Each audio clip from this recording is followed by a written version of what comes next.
So it's a preposition to that next word. And that's why it's got that name. Okay.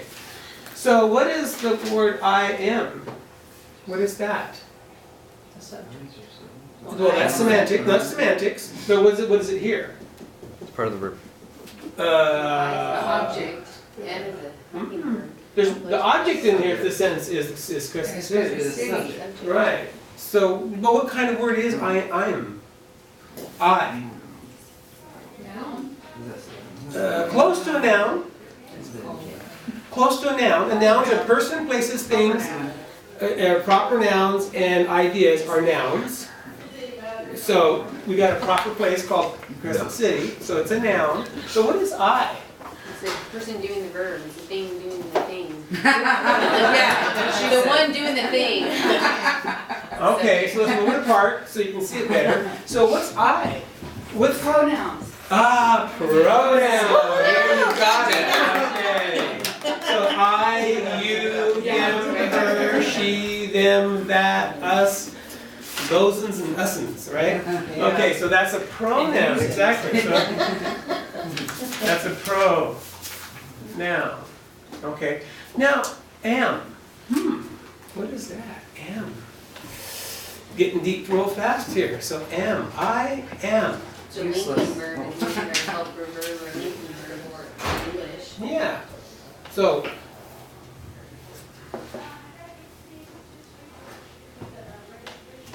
Okay. It helps I get to go. It's a helping. I think I'm on a venture to call this the copular.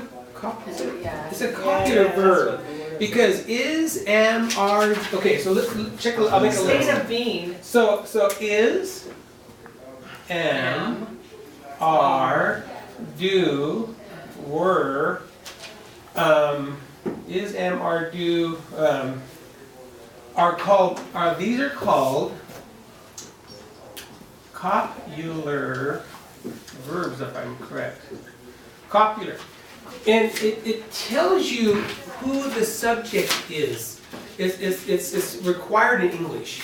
I can't just say I going to Crescent City. You'd all like, whoa, wrong speech register for this county. Okay, so I have to have this. Okay, so it's a verb, but it's like another way to describe it is kind of like a helper verb, and it's important in English. So I am going to Crescent City. You are going to Crescent City. We were going to Crescent City. Has been, are being, might have been. Yeah. So, And they're all be. They're all forms of the To word be. be. Yeah. yeah. And so this is equals the. Oh gosh, did you know verbs have multiple personalities? Yes. Verbs. Verbs. I thought you said birds. Okay. Okay. So the verb to be, it means to exist. It is to have a presence in the universe. Okay, so the verb to be. And so if you can write this down on your notes or in your head a little bit, remember the word copular verb. And the rule it has in English, and it's very important and very required in English. I go, you go Crescent City, wouldn't work, right? What's the difference between am, are, and is between were and been? What's the difference between the two copular verbs now? The tense. Half are in present tense and the other half are in past tense, right? So I did go to Crescent City. See, that's over with already, but I am going. See, it's in the present, right? I will. Oh, is will in that list? Yeah. Yeah, will should be Do here. you want me to read what it says? Linking verbs do not express action. Instead, they connect the subject of the verb to additional information about the subject. Okay. And then it has all of those, yeah. It actually has ising. You paid attention. Is connects the subject, are connects the subject. There's a whole bunch of them, mostly to be. Okay. So the verb to be. Yeah. It means that it's a state of existence, Yes, right? state The of cat the cat is on the car, right? The rock was on the car. Become. See, he will become angry. He will, he'll become angry. See. It seems. Oh, it seems. Interesting, huh? Seems. Huh, okay. So anyway, in English, very important, very, very much needed. It has to exist in English, okay? So now that you've got that there, now to get back to SOV, we have to change these are grammatical names. So this is going to be called then the copular verb, or what's the other name for it? Linking Okay, verb. I'm going with copular. Because we are, book it says we are non-popular. So copular means so couples with that, right? Yeah. So a coupler. See, Yeah, it's a couple. it's it couples together with. So Puts together copular. two See. Links So together. yeah, if you pick some of these words apart, it helps you remember them too, because Yeah. to couple it together. See, it's a copular verb. Okay, so now what we need to do is the semantic roles. Semantic roles means the job that the word has in the sentence. So now we know the grammatical pieces. Now what are their semantic roles? It means, okay, so now who is the subject in this sentence? And what does that mean? What does it mean to be the subject? That could be. That could be. We're talking about San Francisco. The subject is San Francisco, right? That's true. But in this case, subject owns the verb. The subject controls the verb. So it's I. The I, right, okay. So let's pick a different color for the sake of The clarity. doer of the deed. So this here, this is the subject. Oh, whoa, that's worthless. Go away. Toss it. Yeah, really. Yeah, do watch out. You're cheating. Okay, so yeah, that's like not gonna do Oh, anything I good. wanted to Okay, see so more. subject. So right, so this I now is the subject. Okay, and the thing to always remember is the subject owns the verb. It's the one that's controlling the verb. You know, he is cutting, she is laughing, they are going, I'm going. You know, so forth and so on. So they control the verb of the sentence. Okay. So now, where's the object? What's the object in this sentence? Because now we're in a semantic realm. It's a little different realm. Of Crescent City? yeah, I would say it was probably here. Very good. Yeah, exactly. And then now the one word stays the same. Where's the verb? You know what? It's going a verb. Type it in. Go. Let's see. To go. Yeah, I know. But Walking. well, you know what though? When you add ing to words, it makes them nouns. I know. We will meet tomorrow. The meeting was good. See, it turned from a verb into a The noun. verb go is an irregular verb in Yeah, 'cause English. going doesn't do. Yeah. So how about going? Because see, am might be the verb here, It's like going. and this might be almost be a noun. Going. Because what I know in our mind, you think of going as progressive, talking, seeing, doing, cutting, going. And would be the physical, like you're doing it. Yeah, that's that copular verb, the verb to be. Yeah. Mm. Yeah. English fun? All languages are fun. Going to is future a construction in English grammar. Going may refer to the verb go. So going is technically Works not the verb, yeah, but it works. But technically it's not, but it does help. That is irregular. But, okay, but so the point of this little exercise though is what's our word order here? Dee-ni. Subject, verb, object. Oh. See, what's Dee-ni? Subject, object, verb, okay? What's it in English, and at least in this sentence? Subject, verb, object. I'm going to buy an apple. In Spanish, it's See? like us too. Instead of the I it's think the we're dog on. brown. What? Spanish. Like in English, it's the brown dog, but in Spanish, you say the dog brown. The dog brown. With that little So that's the, cafe. It's the same that's the, thing. that's where the adjective sits, okay?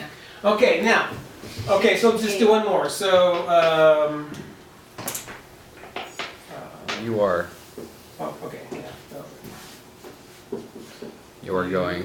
Are buying an apple a day.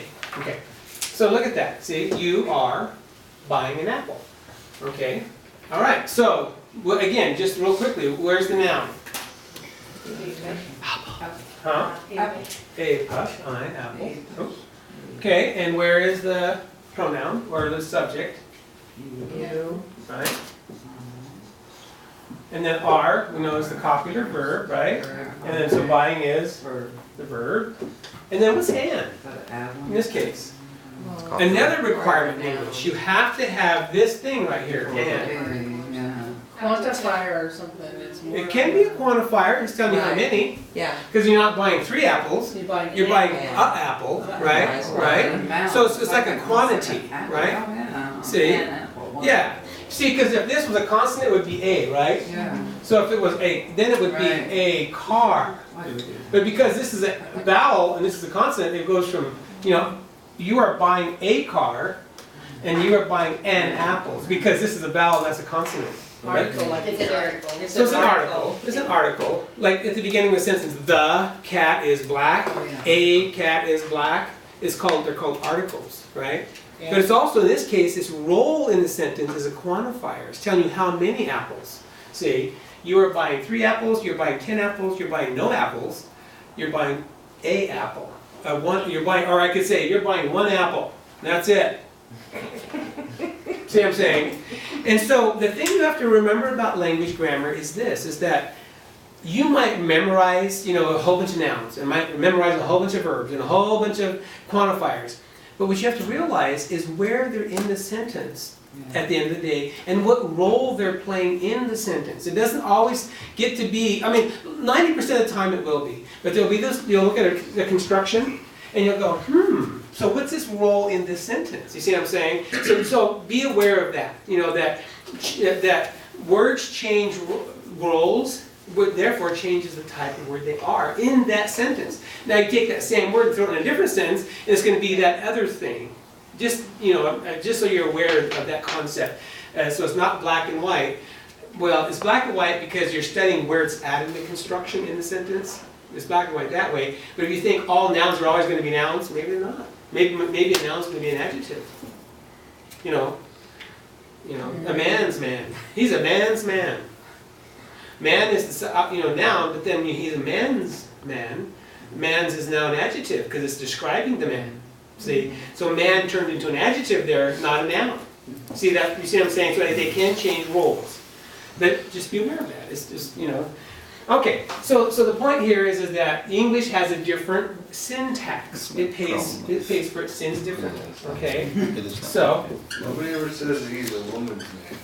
yeah, That's a woman's oh no, man. a woman's man, then it means he's henpecked. Or a womanizer. Well, then he's a Well, dog. Nobody ever says a woman. He's a woman's man. It's in the same. Yeah, it's called being henpecked. Yeah, we know how to really say that. The Yeah. word like Oh, that. what are those sentences supposed to look like then, Dee-ni? I was gonna say, can you Okay, well we'll do that. Okay. Yeah, but I just kind of want to just drive this home. That what happens to us is because we speak English. Our first now, when you're first learning some Dee-ni vocabulary, what word order are you going to put it in? English. You're going to automatically put it in English because that's what you understand, and that's very normal. I don't want anybody to ever feel that that's weird or it's usual. It's not, because what you're going to go for is, this order, because that's what you know. And that's what a little kid would do too. Absolutely. They're going to take the rules that they know in their head, just organically, and put it together, and that's what it would be. Well, So any beginning learner does Yeah. that. you're going to take the known, so syntax in English, On that premise, it seems to me like when we were little kids, the Talawa speakers that learned English, they take their English and put it into the Yes. Talawa verbiage. Yes. So I talk like that in English too. So people think it's Oh, really? backward. Yeah. Yeah, it is, because you say it English the way yeah. the sentence in Talawa. That's what John calls it, co-talking. You're co-talking. And they would call that substandard English today, Yeah, right? they do, yeah. Well, it would be, and it would be if you compare it to pure English, right? You see what I'm saying? But it's a Yeah. transition between the two languages, and that's how you, That's interesting. It's very interesting because those two different worlds, two different rules were not colliding, but they were